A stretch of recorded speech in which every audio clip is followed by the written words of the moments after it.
Bom, boa noite a todos. É um prazer estar aqui nessa educação continuada da Associação Paulista de Medicina.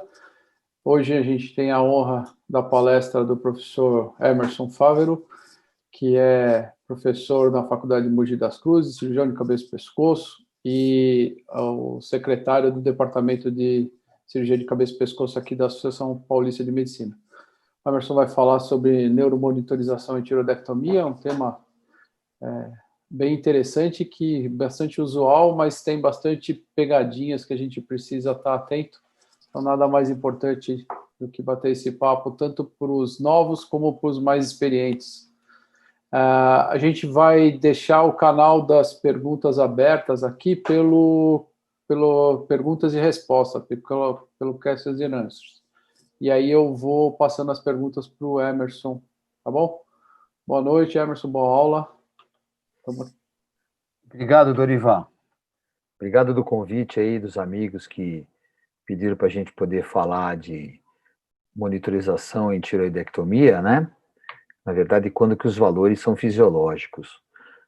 A gente vai dar um en passant da neuromonitorização e eu tentei fazer alguma coisa com alguns trabalhos mais novos, mas a monitorização é algo que a gente já é estudado há bastante tempo. Então, vamos ver se eu consigo aqui já. Estão vendo minha tela aí? Tudo certo? Beleza. Tudo certo, pode mandar lá. Então, tá bom. Então, eu sou o Emerson, né? Já me conhece, eu sou professor lá da Universidade de Mogi das Cruzes. E muito obrigado aí, para a gente poder falar um pouco com vocês. Bem, tudo que a gente vai falar aqui, vocês não precisam ficar estressado, tal. Dá para a gente ler tudo no Google Classroom. O Google Classroom, eu acabei criando um Google Classroom para essa turma com esse seguinte código, ó, CT4POAU.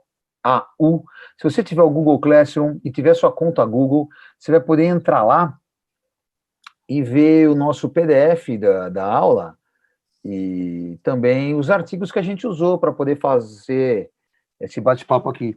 Então, para quem está pensando na prova de residência, não precisa ficar preocupado. Lá você vai ter o PDF aí, com as coisas para a gente poder ajudar vocês. E realmente é um tema que tem caído na prova de título de especialista, o pessoal, principalmente na prova oral, tem perguntado algumas coisas, e na prova teste também tem caído nos últimos anos aí.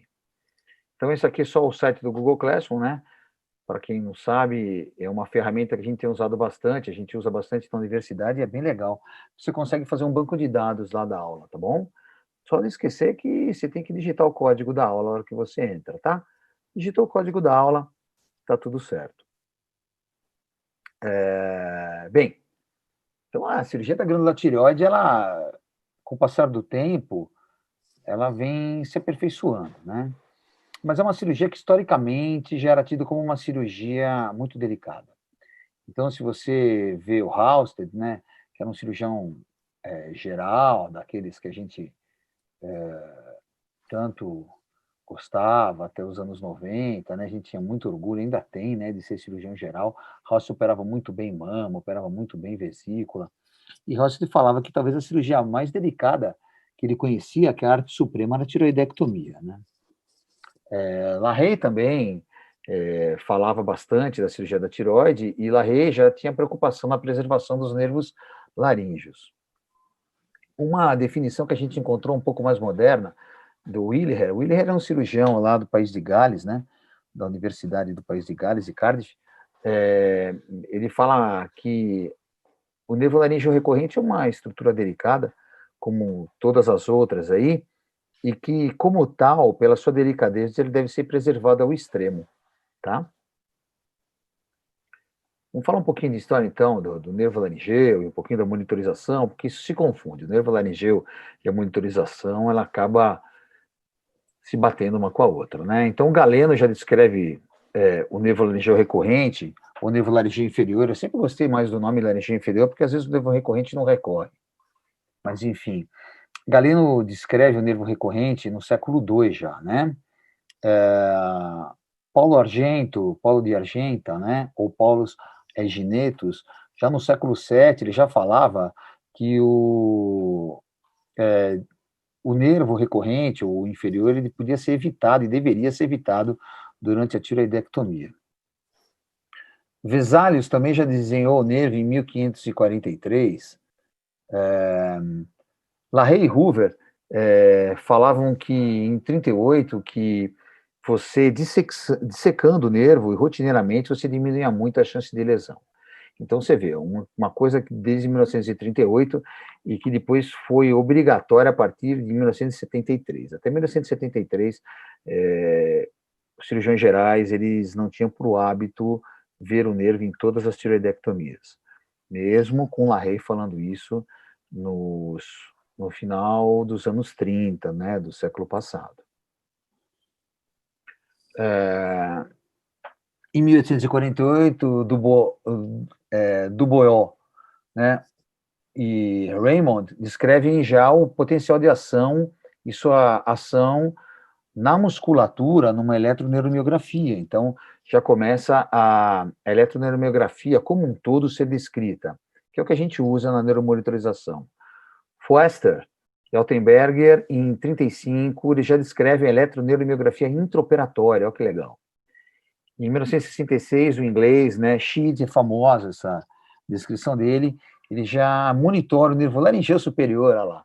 Tem o laringeu superior, que é um pouco mais difícil, em modelo canino, né? Cavilão, os espanhóis, né, eles já começam a fazer estimulação através de agulhas, e essas estimulações com a palpação posterior, que vocês vão ver aqui no decorrer da nossa aula, é algo que a gente usa principalmente quando a gente perde o sinal da neuromonitorização. Tá? E a monitorização contínua, aquela do vago, ela aparece para a gente no mercado a partir de 2006. Então, quer dizer, a gente está falando de coisas novas, né? Coisas modernas, vamos dizer assim. Vocês já estão carecas de saber, e todo mundo discute bastante, o nervo laringeu recorrente, né? Ele tem 80% de suas fibras motoras, mas ele é um nervo que ele não é só motor, ao contrário do que muitos acham. Ele também tem fibras sensitivas e fibras autônomas. O diâmetro dele é mais ou menos de 1,3, né, como vocês estão vendo aqui, e ele tem mais ou menos uma média de 10 centímetros à esquerda e 8,5 centímetros à direita. Daí a nossa delicadeza com aquele quelinho, aquele Halsted, né, para proteger a entrada, principalmente do nervo, né? Então é um nervo bastante delicado e que não gosta de sofrer as ações nem do soro gelado, nem de compressão com a gaze, e tampouco das trações. Então as trações realmente no nervo elas são bem perigosas. Para falar do nervo, você tem que entender da estrutura neural como um todo, né? A microestrutura neural. Então, você vai ter o endoneuro, o epineuro e os axônios, certo? Lembrando que cada axônio vai ser coberto pelo endoneuro, vários endoneuros são envolvidos pelo fascículo, vários fascículos ficam com o epineuro. O epineuro, então, é o grande segredo, é a capa do fio. Se você tiver intacto o epineuro, provavelmente tudo isso aqui que está desorganizado consegue se reorganizar. E você consegue ter uma recondução nervosa, você consegue ter um restabelecimento desse nervo, tá bom? Isso é muito importante. Aqui um corte de Fiore, daquele livro que a gente usava quando era aluno, muitos de nós, né? Mostrando o epineuro e os fascículos num nervo. Esse aqui não é um nervo humano, é um nervo de cão, tá bom? Mas é bem parecido com o nosso nervo motor. Aqui uma microscopia eletrônica, mostrando principalmente o que a gente quer ver aqui, que são os prolongamentos das células de Schwann. Lembrando para vocês que as células de Schwann, elas estão bem próximas do epineuro, e as células de Schwann fazem com que os movimentos sejam mais rápidos. Então, ou seja, é um nervo motor de condução saltada. Isso é muito importante, porque durante as trações, se você lesar a bainha de Schwann, você faz com que essa condução seja mais lenta. É o que a gente chama de paresia. Paresia, tá bem? Vamos lá. Então, quando a gente fala em estímulo nervoso, basicamente a gente está olhando duas coisas. A primeira coisa é a amplitude, que é a força do nosso estímulo nervoso. Essa amplitude é medida em milivolts, e o tempo do estímulo nervoso, que é a nossa latência. A nossa latência é medida em milissegundos. Basicamente é isso aqui. Então, a nossa latência é a nossa amplitude. A amplitude é o pico do estímulo, a força máxima do estímulo, ele começa a ter uma força e depois começa a decair. E a nossa latência, o tempo ao qual decorre desse estímulo dentro desse nervo, dentro dessa bainha de Chivan, tá certo? Você, então, se você tiver um aumento da nossa latência, aumento do tempo, mostra que o estímulo saltado está desorganizado, né? Então, mostra que você está tendo uma lentidão na condução nervosa. Então, algo de errado está acontecendo com esse nervo. Isso se você estiver olhando numa monitorização contínua, não é verdade? E por que a gente, então, tem tanto cuidado? Por que a gente monitoriza o nervo recorrente, também chamado de inferior, né? Porque as lesões causadas, elas têm uma série de consequências para o paciente e também para o médico, né? As lesões principais são a rouquidão, a perda de potência vocal, uma coisa muito importante, para quem é profissional da voz, sente bastante isso, e médico, por vezes, também é profissional da voz, porque a gente conversa com o paciente, usa bastante a voz, você provoca engasgos com essa paralisia, aspiração, alteração do convívio social, que ninguém entende o que você fala baixo, fala rouco, altera suas funções no trabalho, e principalmente o médico tem muito preocupação com os problemas jurídicos que isso pode causar. Isso realmente ocorre. Vocês podem acreditar que tem aumentado a demanda.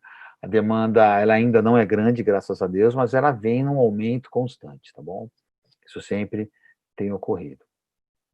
Bem, a gente já falou então nas tiroidectomias, né?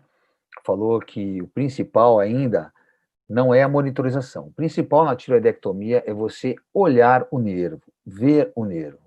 Então, é proibitivo na tiroidectomia hoje que você não enxergue o nervo. Se você está dissecando, vai fazer uma ligadura final do polo superior, já na parte final da sua dissecção, e você não enxerga o nervo, então não é recomendado que você ligue o final do polo superior sem ter a certeza da entrada, que a gente chama de joelhinho do nervo. Então, a visualização ainda é o principal cuidado que você deve ter durante a tiroidectomia. A monitorização, então, ela vai prever a função neural, isso está bem descrito nesse trabalho que a gente está vendo aqui, e principalmente, é isso que a gente tem que ter na cabeça, a monitorização, ela vai prevenir a lesão bilateral das cordas vocais, ou seja, você pode fazer a tiroidectomia em 2 tempos. Faz a primeira, o primeiro lado, se você causou uma paresia muito severa, uma paralisia, você preserva o outro lado. Nós vamos discutir como que a gente faz isso um pouquinho mais para frente. Isso aqui está muito bem descrito nesse trabalho aqui de 2015, que comparou as alterações eletrofisiológicas na neuromonitorização. Repito para vocês que esses papers estão todos no nosso Google Classroom, tá bom?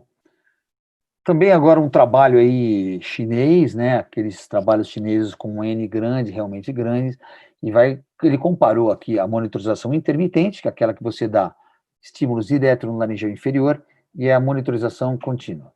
Que ele concluiu que ambas as monitorizações ajudam na precisão neural, mas que a monitorização contínua mostra em tempo real e pode diminuir as manobras bruscas que você faz na tireoide, ou seja, ela previne a atração.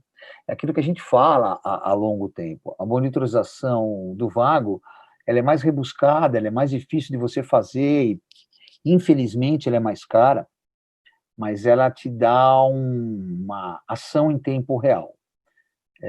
Eu monitoro muito o vago, já monitorei muito mais, Agora os convênios, eu não tinha esse problema nos anos para cá, estou tendo, os convênios não querem pagar porque realmente ela é mais cara, mas quando a gente tem a oportunidade de usar, eu prefiro usar a monitorização do vago, porque ele vai mostrar a minha tração em tempo real. E a tração é o grande vilão nas tiroidectomias e em cirurgiões de grande volume, que é a grande maioria de nós aí.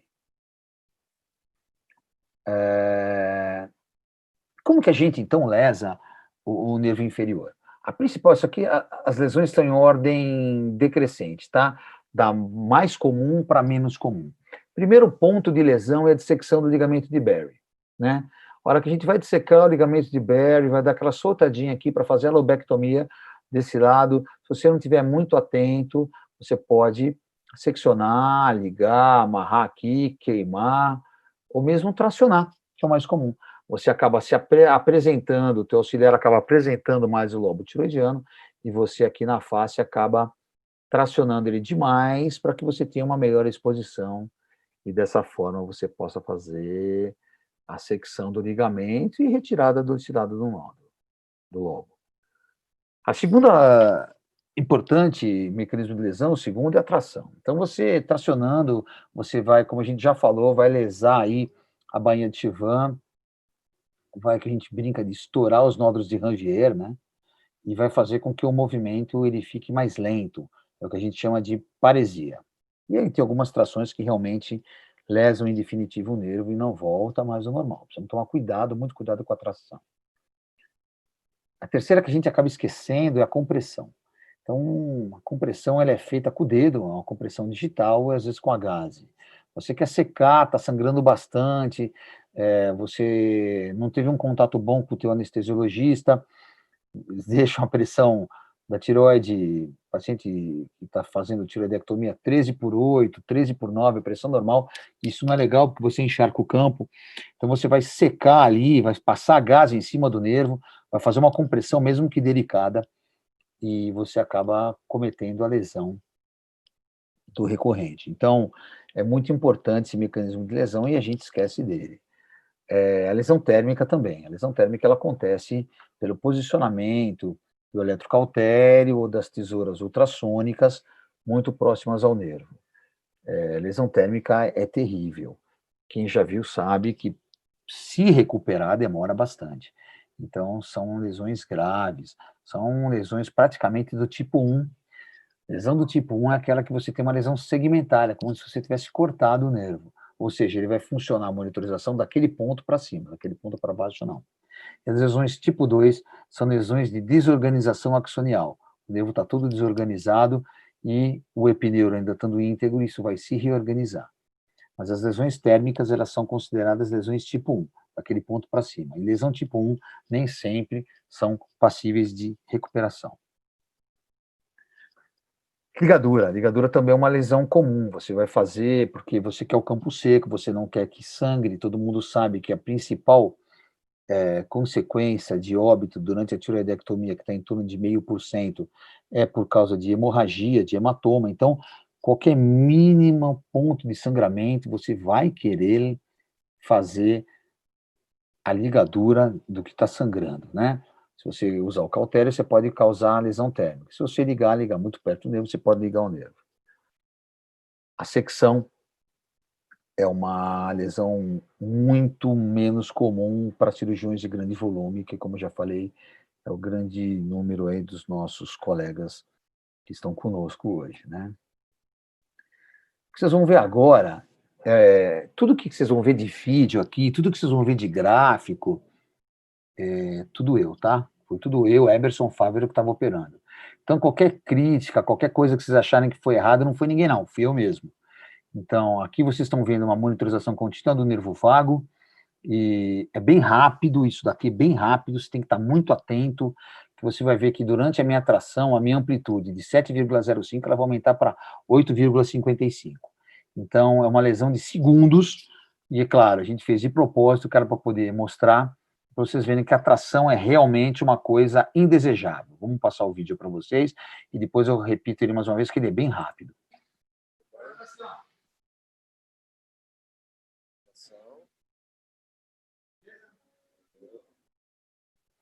Então, vocês veem que a minha amplitude em milissegundos, a minha latência, perdão, em milissegundos, chegou até 6,95, mas teve uma hora que ela foi para cima de 8,50, né? Isso é atração.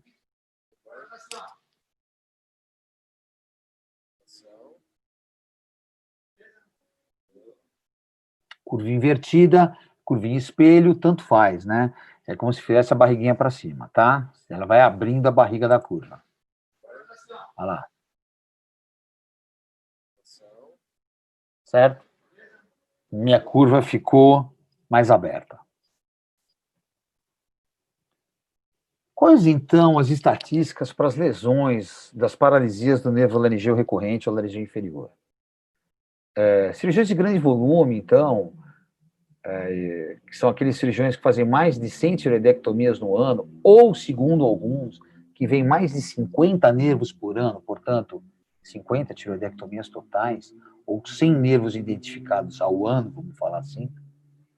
Esse é um trabalho inglês, com a participação de alguns cirurgiões turcos, bem interessante, do ano passado, falando que as lesões transitórias estavam de 0,4% a 12%, e lesões definitivas do laringeu recorrente, menos do que 1%.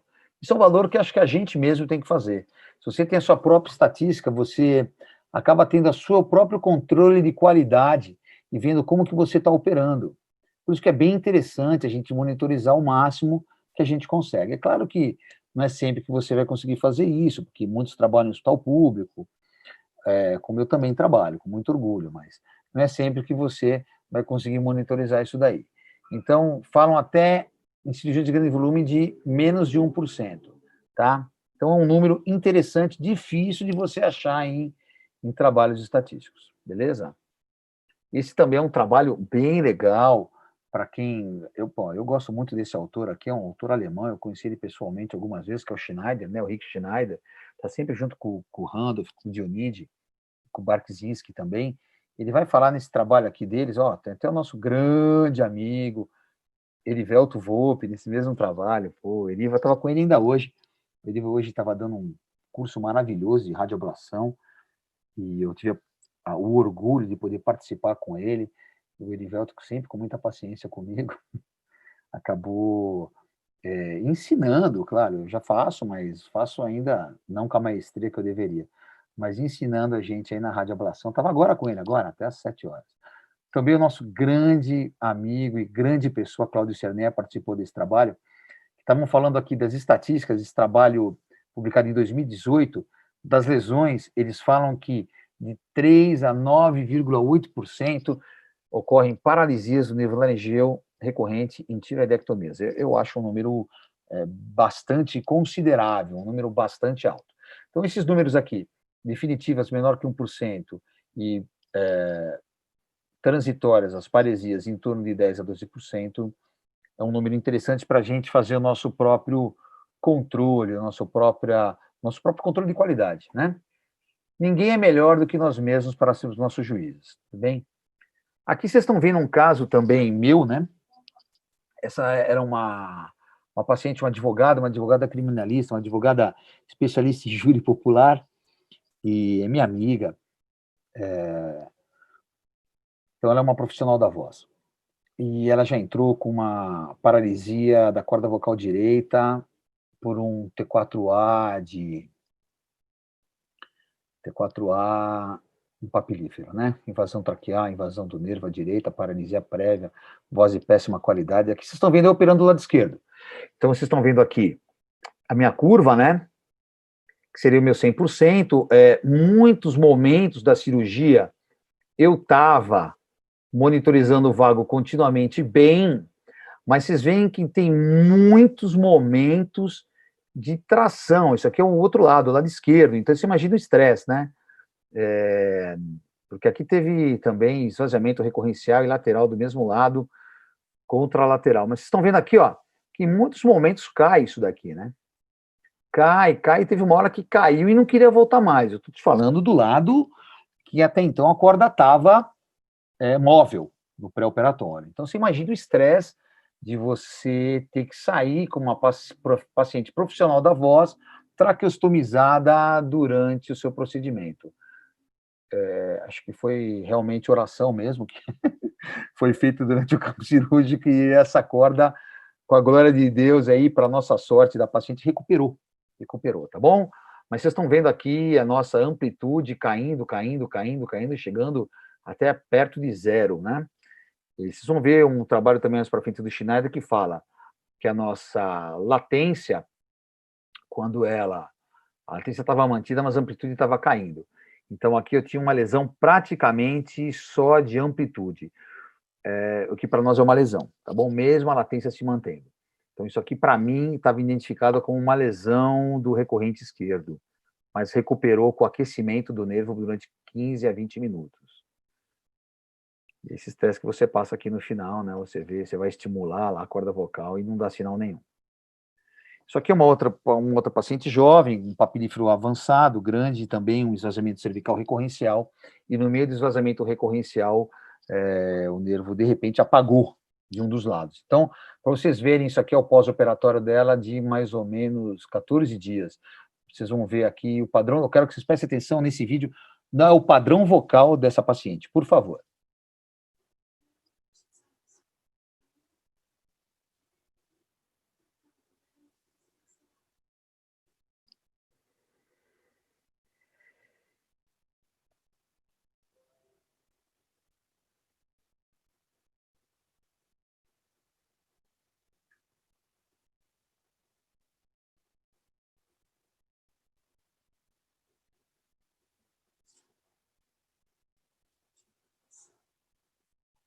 Eu vou repetir só para vocês verem o padrão de voz dela. São 30 segundos de vídeo, vale a pena o padrão da voz, da paralisia, se é uma paralisia do laringe inferior. Vamos lá, vamos prestar atenção.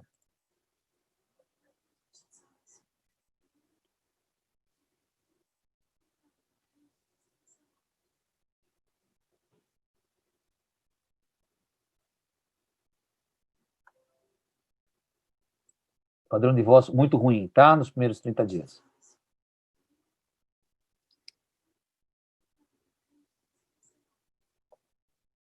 Beleza, esse é o gráfico dela. Então, você está vendo aqui, de novo, a nossa amplitude despencando, ó.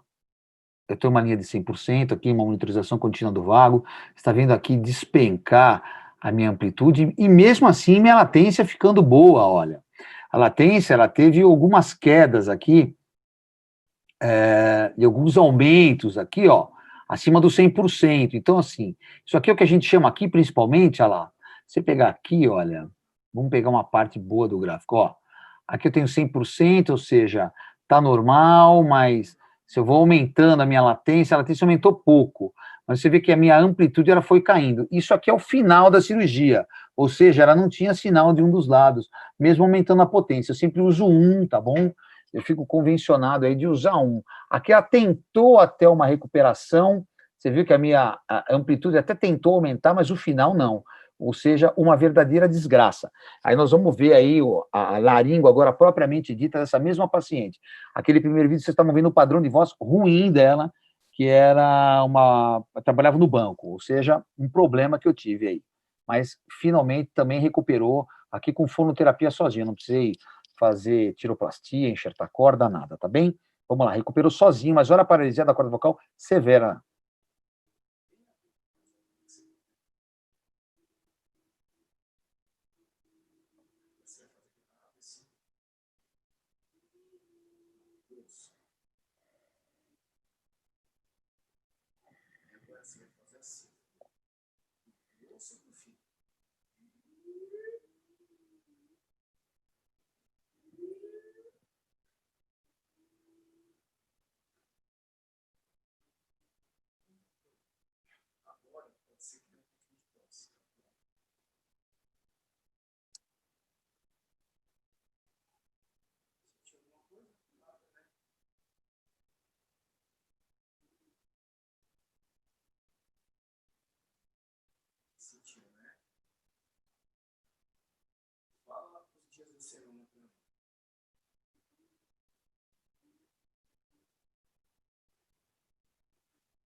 Viram que é uma lesão bem desfavorável, mas que recuperou com fonoterapia sozinho.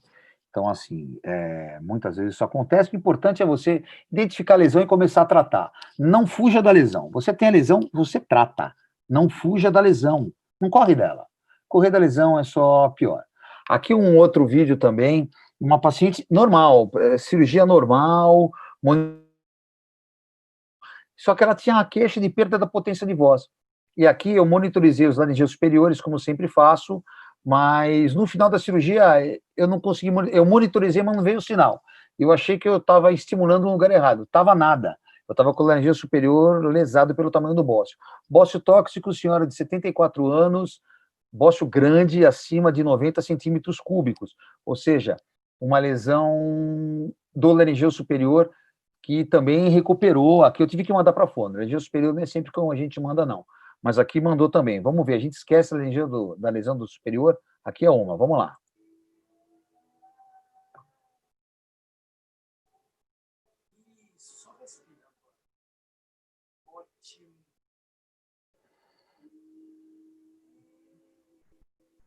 Perceba o arqueamento que não acontece da corda, ó. O contato não está tendo, a força da corda lá. A corda é fraca.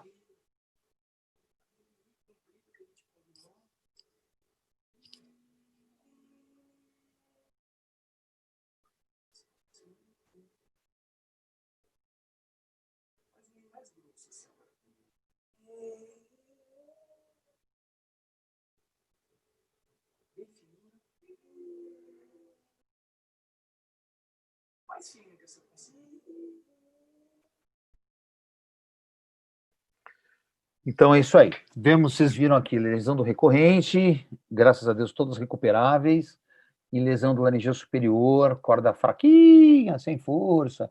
Isso para quem canta é um problema, né? Ou para quem é profissional da voz. Mais um trabalho do Schneider aqui, na laringoscopio também, de 2018, falando quando a gente perde o sinal. Então, você está monitorizando e você, de repente, perdeu o sinal. Ou você está monitorizando vago, ou você está intermitente, tá? Mas você perdeu o sinal. O passo a passo que você deve saber? Isso é bem legal, tá? Então, vamos lá. Você perdeu o sinal, mas você tem o twitch laríngeo, ou seja, você está encostando na corda vocal e você está vendo que está contraindo o músculo, mas você não está tendo sinal gráfico. E você foi para o vago contralateral e também não funcionou. Então, isso pode ser um mau posicionamento do tubo, ele manda você checar, sair do campo, já aconteceu comigo algumas vezes, sai do campo, checa de novo os eletrodos se estão em contato com a corda vocal e você fazer a correção manual. Agora, se você não tem o twitch laríngeo, ou seja, a contração muscular embaixo, lembra que eu falei que a gente ia falar de novo da contração muscular embaixo, que nem o Gavilan falou em 1986? A gente ainda usa isso. Você estimula com 1 a 2 miliamperes e você está tendo contração do vago contralateral, mesmo sem um twist laríngeo, você então considera uma lesão unilateral, certo? Da tua corda vocal, e aí que você tem que pensar em parar a cirurgia. Mas um detalhe que eu coloquei isso aqui de propósito para isso, checa sempre o bloqueio neuromuscular. Semana passada eu estava operando e de repente a corda já estava com sinal fraco, ela começou com sinal fraco e sumiu, desapareceu, às vezes vinha, às vezes voltava, às vezes vinha.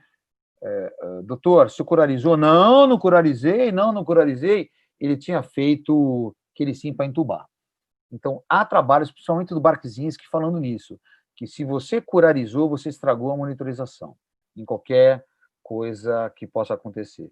Grandes anestesistas que entendem de curare, que é o Luiz Fernando Falcão, que é anestesista aqui do São Camilo de Santana, faz bastante anestesia para mim, é professor lá da Escola Paulista de Medicina, é livre docente, por livre docente com 35 anos, é uma das maiores sumidades de curare. Ele fala que não tem problema, que isso é balela, mas na prática clínica a gente vê sim. Curarizou é um problema sério. E o pessoal fala isso. E escreveu em 2018. Então, cuidado com o curare. Curare pode ser uma armadilha para você. Aqui, o passo a passo, quando você realmente perde o sinal. Então, você tem uma tiroidectomia bilateral planejada, você começa sempre do lado dominante. O que é o lado dominante? É o lado do câncer ou o lado maior. Mas geralmente é o lado do tumor que você começa, tá? Se você perdeu o sinal, ou o sinal ficou muito baixo, que nós vamos discutir um pouquinho mais para frente, você completa esse lado. E, se você puder parar a cirurgia, é o bem mais o recomendado. E o meu conselho é que a gente pare a cirurgia. Não arrisca. Não arrisca. Mesmo com curar e tal, tá em dúvida, para. Não vai para frente. Tá bom? Se você não tem outro jeito, por exemplo, é um tumor de alto risco, que nem aquela paciente que a gente comentou no começo aqui da nossa apresentação, que é a advogada que tinha um T4A, você tem um alto risco de traqueostomia e isso provavelmente vai ocorrer. Agora, se você tem um sinal que pode ser que volte, então vamos lá, aqui é bem diferente. Então, se você tem uma paresia do nervo, ou seja, você viu que o nervo está intacto, você não cortou, você não amarrou, você não ligou, legal, você pode parar a cirurgia. A dúvida é, se o tumor está invadindo, se você viu que você cortou o nervo, se você viu que você amarrou, o que você vai fazer? Provavelmente esse nervo não vai voltar. Então, a dúvida é essa. Alguns param, outros não. Então, eu acho que o maior problema é quando você vê que o nervo está lesado. Então, isso é um problema muito sério. Se você vê que você tem um sinal baixo, que você perdeu, você aumentou muito a sua latência, você aumentou a sua latência em 50%, sua amplitude caiu pelo menos 10%, então você vai ter uma paresia severa, é fácil de saber que isso vai recuperar. Mas se você seccionou, cortou, amarrou, aí é um pouco mais difícil, né? Pode recuperar, mas eis a dúvida. Se você acha que não vai recuperar, continua ou não continua? Esse é um problema, tá? Bem, se você acha que vai fazer a cirurgia em 2 tempos, que é o mais recomendado, então você tem uma paresia severa, você vai operar em 2 tempos, você vai fazer essa laringoscopia em média 4 semanas depois da primeira cirurgia, e se você sim tiver uma recuperação, aí você está autorizado a complementar o outro lado. Se você não tiver a recuperação, então você vai poder ou arriscar e monitorar isso para alguns cirurgiões que têm uma expertise maior, ou você pode deixar o outro lado e considerar iodo 131, supressão e outras condutas aí. Tá certo? Principalmente se for um T4, tá? É difícil, né? É difícil, mas é uma coisa que a gente tem que pensar e discutir um pouco mais, né? O que cada um de nós podemos fazer aí. Eu, particularmente, paro a cirurgia. Eu acho que é mais seguro, tá bom? É desagradável, mas é mais seguro. Eu já parei algumas vezes. Bom, então a gente falou, vamos agora voltar um pouquinho para o tema da aula. Quais são os valores normais da monitorização, né? Isso que era o tema da aula, eu quis só dar essa introdução, porque se fosse falar só dos valores normais, a aula seria muito curtinha. Bem, esse é um trabalho muito interessante de 2004, falando com eletrodos percutâneos, ele mediu o glicoaritenoideu posterior, que é o que arrasta a aritenoide, e ele viu que a média seria 475 milivolts de amplitude e 4,5 milissegundos de latência. Tá bom? É um trabalho brasileiro aí, publicado em 2004, Glício Crespo, né? Entre outros aí que a gente conhece. Randolph, em 2010, junto com o Dralle, já publicou que os estímulos do superior e do vago, ele preconizou 2 miliamperes, eu não uso, eu uso 1, mas ele aqui preconizou 2 miliamperes, o estímulo laringeu inferior, sempre 1 miliampere, ele vai falar que o valor da latência do laringeu superior até 3,5 milissegundos, mais comum entre 1,2 e 2,5 milissegundos. O valor da latência do nervo recorrente, 3,97 milissegundos. O valor do vago direito, 5,1 milissegundos, amplitude variando entre 300 e 450 milivolts. E o vago esquerdo, maior, mais comprido, todo mundo sabe, 8,1 milissegundos, uma média de 6 a 6,5 milissegundos, amplitude parecida com o vago direito. Bem, as amplitudes, então, variando aí do laringeu inferior, entre 400 mais ou menos e 1.000, claro, se você usar 1 miliampere, a latência de 1,5 a 4 milissegundos. Falso positivo, quando você estimula e estiver abaixo de 100 ou em torno de 100. 110, 120, são valores que são falsos negativos. O vago, então, a média, 200 a 500, tá? E uma latência entre 4 e 8, como a gente já falou. Falso positivo também, se o vago for estimulado e tiver aí em torno de 100 ou menor do que isso. Isso é muito importante. As paralisias, né? Leve, severa e a paralisia. Quando você tem fatores combinados, o que são fatores combinados? Quando você tem junto a queda da amplitude com o aumento da latência. Então, se você tem uma queda de amplitude entre 0 e 10, com aumento de latência pequeno de 10 a 20, você tem já uma paresia. Leve, mas tem. Provavelmente vai recuperar, mas vai te dar alguma dor de cabeça. Se você tem uma queda da amplitude em torno de 50% e um aumento da latência já em torno de 10%, que é o trabalho do Schneider, que nós vamos ver, acho que é no próximo slide, já é uma paresia severa. Se você tiver sem sinal, ou de 100, ou para baixo de 100, qualquer deles, tá? Você tem uma paralisia desse lado. Esse aqui é o trabalho do Schneider, de 2013, que viu que os efeitos combinados, isso aqui é um trabalho sobre monitorização contínua, que os efeitos combinados são muito mais graves do que os efeitos isolados. Ou seja, se você tiver só perda da latência, só aumento da latência e só diminuição da amplitude, é mais fácil do que se você tiver os dois. A latência aumentando e a amplitude caindo, certo? Qual que é a conclusão, então, que a gente pode chegar aí no nossos 45 minutos aí de bate-papo? Aqui eu tomei uma licença, queria até pedir perdão aí para o Doriva, que eu mudei um pouquinho o final da nossa conclusão. Quando as alterações de valores são fisiológicas, seria o tema, mas eu coloquei quando as alterações de valores não são fisiológicas, para a gente entender quando que o negócio não deu muito certo. Queda da amplitude de 10%, que não é queda, é aumento da amplitude de 10%. Queda da amplitude em torno de 10%, aumento da latência em torno de 50%. Eventos combinados são muito piores. E o que a gente deve considerar? Sempre o primeiro sinal que você deu.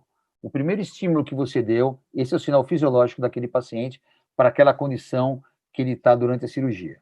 Para aquela condição anestésica e tudo isso que já dá, mesmo sem curare, o anestésico, o gás e o anestésico venoso já dá um relaxamento muscular. Então, o primeiro estímulo é o valor que você vai considerar.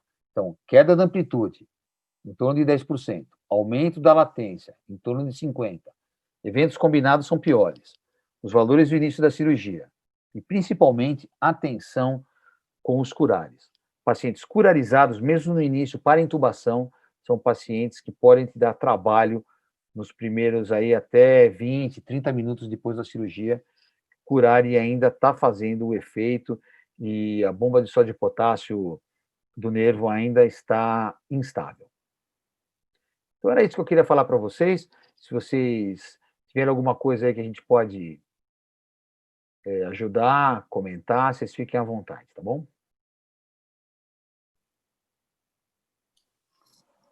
Parabéns pela aula, Emerson. Ficou maravilhosa, brilhante. Parabéns pelos casos também. É uma coragem a gente mostrar quando as coisas não vão bem, né? Mas todo cirurgião tem problema. Quem não tem, não é cirurgião. Parabéns. Verdade é a gente tentar identificar o quanto antes de começar o tratamento, né? Isso não significa que você é bom cirurgião ou mau cirurgião. Significa, às vezes, o caso não ajudou, às vezes você não tomou cuidado na tração. Então, acho que a gente, no dia a dia nosso, isso acontece, sim. Eu estava outro dia assistindo um programa na televisão sobre medicina desses cirurgiões, cirurgiões plásticos, e um deles falou o seguinte, que eu achei bastante interessante. Ele disse que se ele não está isento de ter uma complicação, mas que o paciente podia ficar tranquilo que se tivesse, ele ia estar do lado dele o tempo inteiro. Eu acho que esse é um recado importante para os nossos residentes, que nenhum de nós está livre de ter uma complicação, mas caso a gente tenha, a gente tem que estar do lado do paciente o tempo inteiro e tentar ao máximo reverter essa complicação ou tratar ela do melhor jeito possível. Isso é verdade, né? Eu costumo falar para os meus pacientes, às vezes a gente não tem culpa do que aconteceu, mas a gente tem responsabilidade, né, Dorival? Então, a gente tem responsabilidade para tratar. E a gente não tem que ter medo de falar que não deu certo, que não ficou bom. A gente tem que estar do lado do doente. Eu acho que isso minimiza algumas coisas. Mas o que livra você mesmo é o resultado perfeito. resultado perfeito nem sempre você tem, né? Aliás, é bem comum, algumas vezes, isso acontecer. O que você não pode é ter direto. Mas um caso ou outro aí pode acontecer, sim. Não estão fazendo pergunta, eu vou te fazer uma pergunta sobre, você usa a monitorização do Vago sempre? Ou tem alguma indicação, ou quando o convênio autoriza? Qual que é a tua experiência com o Vago? Eu tenho bastante monitorização com Vago, tenho muitos e muitos casos aqui catalogados. Eu usava muito até 2000, e nós estamos em 2020, até 2018 era 100%. Isso não acontece mais, porque o convênio pediu para eu, por favor, não usar em todo mundo. Então é assim, se eu puder, eu peço. Alguns convênios eu já sei que não querem que eu use. Então, nesses que não querem que eu uso a monitorização simples. Mas se eu puder, eu peço, porque me dá mais segurança para o controle da tração durante a cirurgia. Acho que a tração é o grande vilão da tiroidectomia em cirurgiões como você, por exemplo, como eu, cirurgiões de grande volume. Então, a tração que é o grande mal. Então, o Vago controla isso muito bem, conforme aquele trabalhinho que eu mostrei para vocês aí de 2015, se não me engano, né? A tração ela é bem controlada. Então, resumindo, se eu puder, eu peço, eu uso. Convênios maiores, planos melhores, eu peço sim.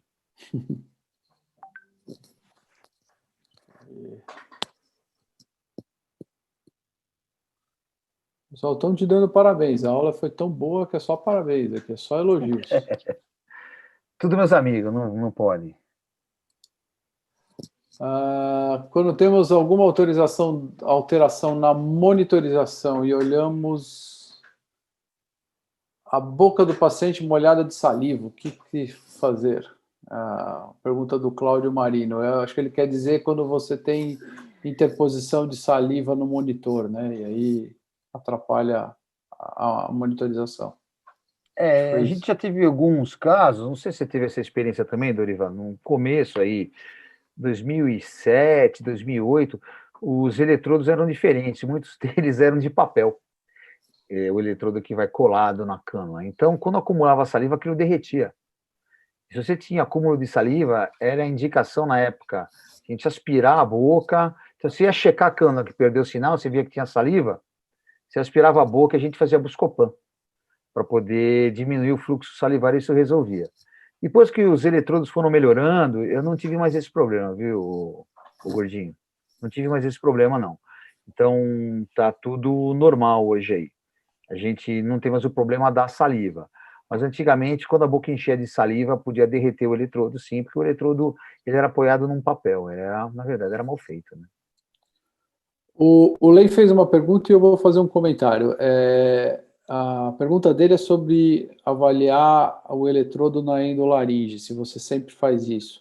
Eu, particularmente, fazia isso quando os eletrodos eram laterais, não era aquele eletrodo de 360 graus. Desde que eu passei a usar as cânulas com o eletrodo 360 graus, eu nunca mais fiz a visualização com endoscópio. O meu anestesista, na maioria das vezes que tem cirurgia de tireoide, ele tenta usar o vídeo laringo, e aí ele posiciona e mostra para o técnico. Mas a gente não faz isso de rotina como fazia antigamente com aqueles eletrodos laterais, porque uma rotação da cânula saía da posição. Essa é a pergunta do Len aí, o que você acha? Eu também fazia de rotina, inclusive, muitos anos eu andei com um laringoscópio de 4 milímetros e 0 grau dentro do carro, porque às vezes eu tinha que usar para ver, checar se o eletrodo estava realmente encaixado. Eu não tive mais esse problema com os eletrodos 360 graus. E sempre que eu posso, eu peço para eles entubarem com vídeo como você. Essa é uma dica que a gente dá. Então, os hospitais maiores que tem aí esqueci o nome agora do videozinho, né? Que tem o laringoscópio com a câmerazinha na ponta. O da Strike, né? O da O da Strike. Strike tem o da Medtronic também, que chama McGrath. Isso. A gente pede para entubar com isso. Eu tenho até um videozinho disso aqui no celular, até podia ter colocado aí para a gente olhar. Mas é bem legal isso daí.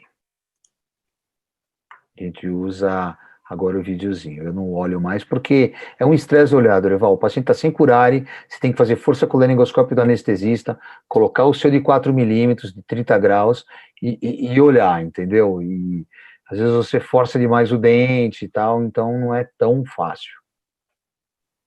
Eu não gosto de fazer atraso, começo da cirurgia, sempre me deixava nervoso quando eu fazia isso.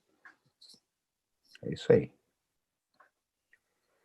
Alguém da plateia tem mais alguma pergunta? Quer comentar mais alguma coisa? Aproveitar a experiência do nosso grande amigo Emerson?